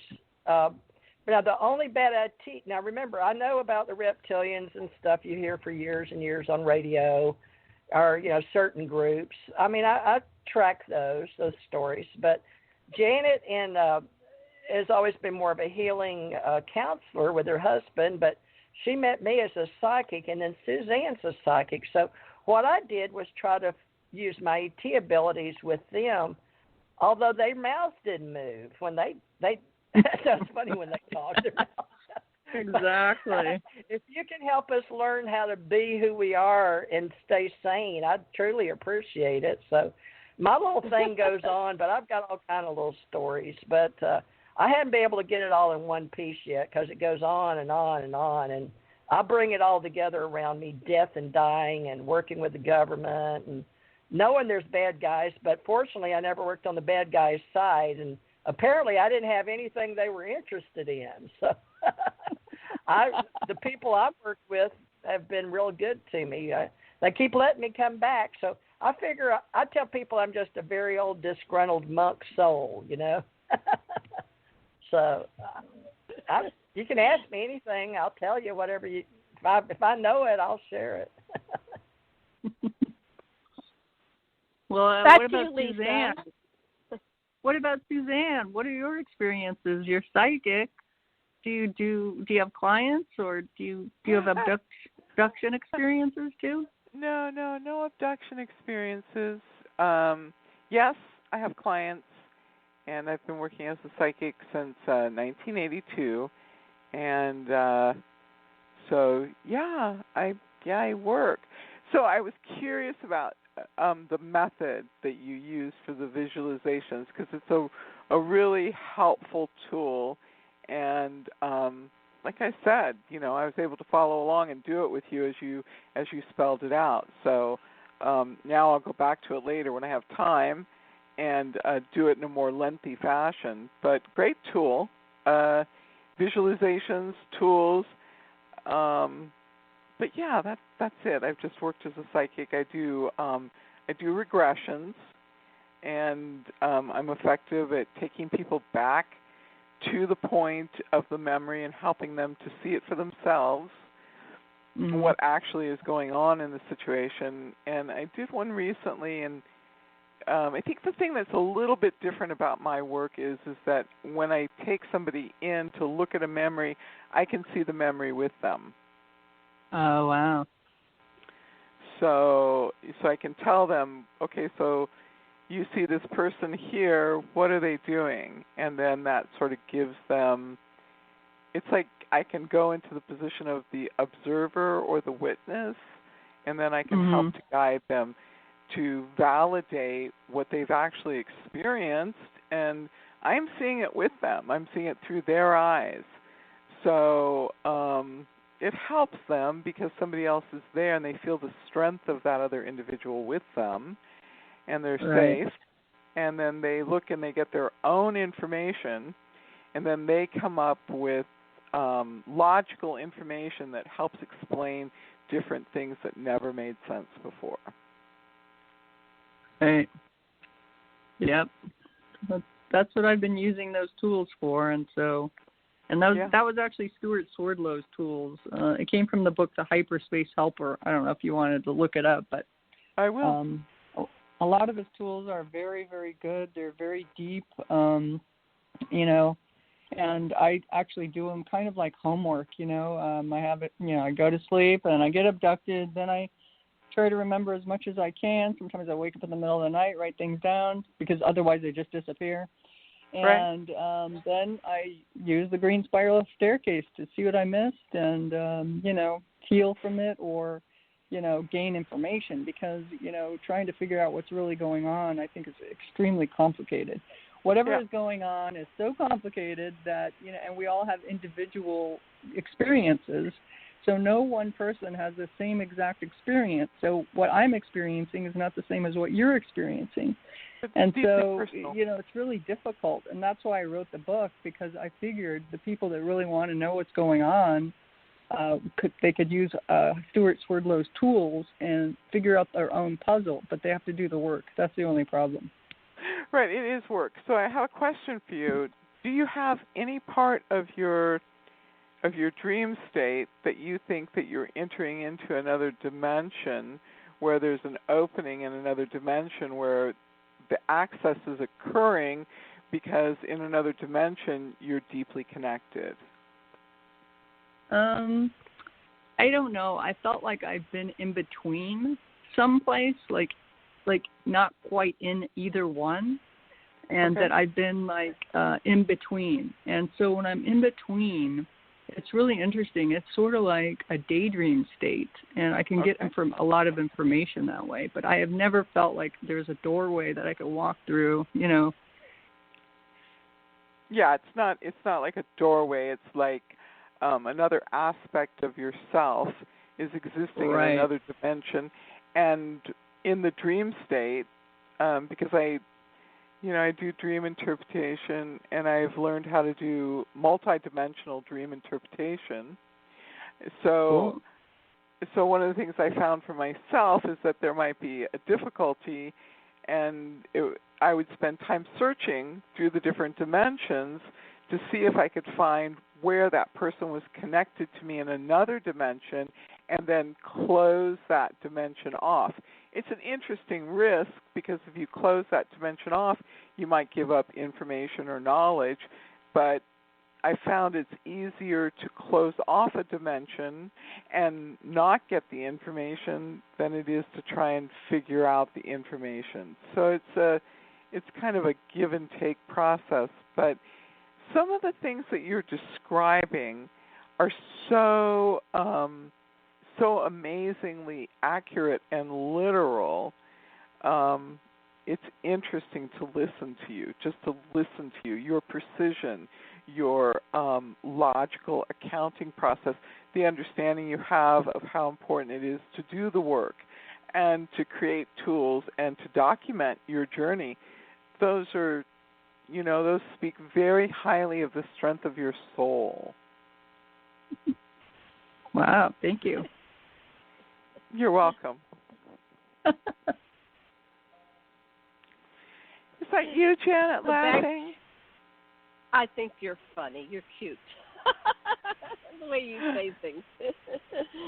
Yeah, I can feel the smiles you elicit off of people that when you acknowledge people and you take it and you flesh it out. I don't know. It's just a good thing you do there. Very nice. Yeah.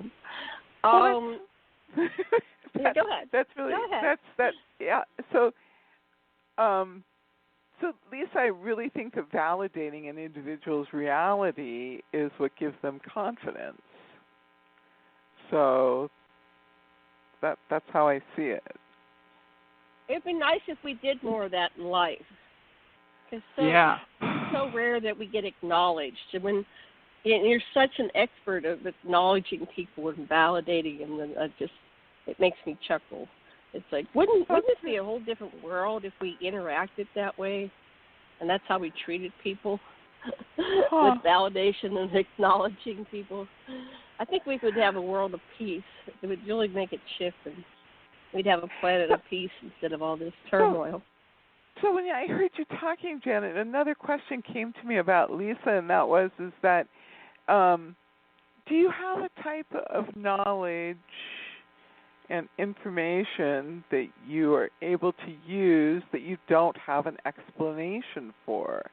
Do you have a piece of knowledge and information that you use that you don't have an explanation for?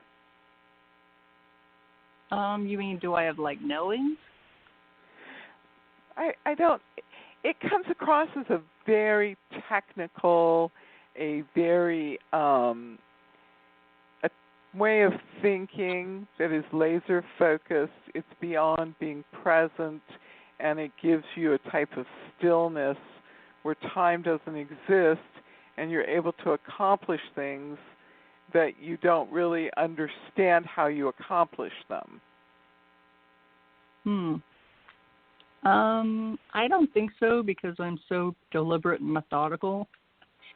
I get comfortable with tools, and some knowledge does come in, and I just know it's true, but I don't know is the answer to that. Well, thank you. Thank you very much. It was very kind of you to share. It was an impromptu personal question, and I appreciate you sharing. Thank you. Lisa, I'm You're just the opposite. I'm the type that does stuff all the time. I don't know how I do it. I can do things, I don't know how I do it. You know what? Maybe you're right. Maybe I do have that, because but I don't know if this is just psychicness, because so I will be driving down the road and some of these are unexplainable, but, I'll see a cop in my mind and then I'll know that there's a cop ahead. And so I will slow down and there it is, and so that's handy. But then there are other times when I'll drive and I'll see like a scene before me as if a car accident has happened. And when I see that, it's as if I'm in it, but it's not me. It's just some sort of remnant or energy left behind, I think, on the road. And so I see things like that, but I can't really grasp those because those are flashes. And I'll see all the details, but I really just can't, At first I thought I was going to be in an accident and that was a forewarning, But now I don't know what those are for. I don't know if that's in another dimension, and at that minute I'm in another dimension that shows me there was an accident or an accident happened there. I'm not really sure. I don't really know how to. And that's a common theme in my life is having these weird experiences that I can't explain. I can't put a label on them. Do you live near a dimension? I have that. Do you live near a dimensional rip? I don't know. I live in Chandler, Arizona. Oh, interesting. So there's a dimensional rip in Santa Monica, which is really kind of famous. Because different psychics and so forth have always talked about it. So I take people to this spot, and you know how you have the electric meter on the back of your apartment, and it's just sitting out in the open, and this meter spins wildly. It just spins wildly, and the people have set up this little altar of these random sort of, gifts and toys and lights and stuff like that. And so the people that live on this dimensional rip, they know that there's an opening between the two dimensions. And so problems with batteries, watches, anything that's electrical sort of becomes a problem. And sometimes I find, in listening to you, you are in Arizona near a positive vortex, and so just take out a map. They used to have these old-fashioned maps that we could unfold, but I suppose you could do it on the computer. But take a look and see if you can see where your house is, and if it hits into any sort of a line into Sedona. Okay. Okay. Oh, okay. You get it? Yeah. So positive vortexes they are concentrated in an area. Hawaii has a very famous one, and then Sedona has one. But then there are points of it where it takes and it branches out. And I don't know. Sometimes it just helps to explain it. Okay. Yeah. All right. I'm all check done. It out. Okay, thanks. Okay. Okay. Back to you, Lisa. Any more questions for anybody else? I don't know. I mean, I want to ask if any of you have done remote viewing. There's a thing called remote viewing. I mean, I'm using Stuart Swerdlow's tools to remote view my own mind. But I was wondering if any of you guys do remote viewing using, different techniques for remote viewing. I know that TJ and I both have some training in it, but I found myself in the remote viewing program, and they didn't tell me I was in the program. But TJ, weren't you formally trained in remote viewing? Mine was kind of as part of the PsyWorld seminars. That was part of the exercises they did. But did you have any additional training or just the PsyWorld seminars? Yeah, we have various trainings. Depends on what branch you work with and what group you're in. The most famous, of course, everybody knows out of Fort Meade, okay, and the old Army barracks in the back, and Joe McMoneagle, the people like that. But there's quite a few famous people. Not a handful that started with Uri Geller, right? So that's where the government stepped in. But what it was after World War II. They were trying to keep up with the Joneses, but it was the Russians. They really were using that, so we thought here in our country would step up to the plate and see what could happen. But there's plenty of intel for you to look up. It's open source on the CIA library. You do CIA fact-finding, things like that. And, of course, Uri Geller and Joe McMoneagle and, I don't know, all the greats out there all have books. But various people now, because it's gotten to be so good at just helping people with what we used to call like the East versus the West modalities, is the fact that the Indians were always teaching us to go inward, right? So science has taken over a view separately and yet together between when we were used to fight over science and religion with all the old, topics of all the way back to all the great philosophers, Nickell and Kant and all those. But basically the type of things I've learned was exactly what you were saying, was seeing things before they happen, because it saved my life many times, especially on a motorcycle, when I'd get this urge inside me and I'd just have a premonition and a knowing and a seeing, a vision. And, lo and behold, I'd slow down these curves in Kentucky with hills and real sharp curves that I've been going, rather over the speed limit when I should have been. And I'll never forget one when I felt it and I was like, oh, man. So it was just a feeling. But it's the same thing I found out in remote viewing. Even when you do, let's say you want to do it by somebody else in a blind test where they'll want you to do it by the grids or by the planet or, this azimuthal equilateral distance is what they call it.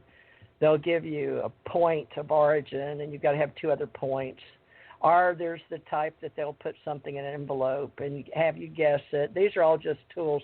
Basically, it all boils down to we are what we think, and everything is in the mind. So it's all in the mind anyway is the bottom line. But how you perceive, the people that get really good at it are those that actually work in groups. So it's like a muscle. They teach us our essence. And since I died, I've got a really good bird's eye view. I stay mostly outside the universe, and I find it funny because when you study the mind and the intelligence and you step it down to an individual on the planet, and you get down to the planet and go through your home and into the body and, into your mind and then see inside your brain, and you get all the way down inside. Hey, TJ, I hate to interrupt, but I have to interrupt one moment here because I have a time. We're running out of time in my clock here, and okay. Well, just so I wanted to thank. I want to thank everybody for joining, Lisa. Yeah, we are. Yeah. Okay, we are out of time, and come back. We can go. We'll have Lisa back. Yeah, Lisa, we'll have it start at the same time. Oh. Okay, we'll have you back. I'll talk to you after the show. Thank you, everybody, for coming to the show today. Thank you, love and light and blessing and aloha. Lisa. We'll see you again soon. Thank you. Okay, bye. Bye.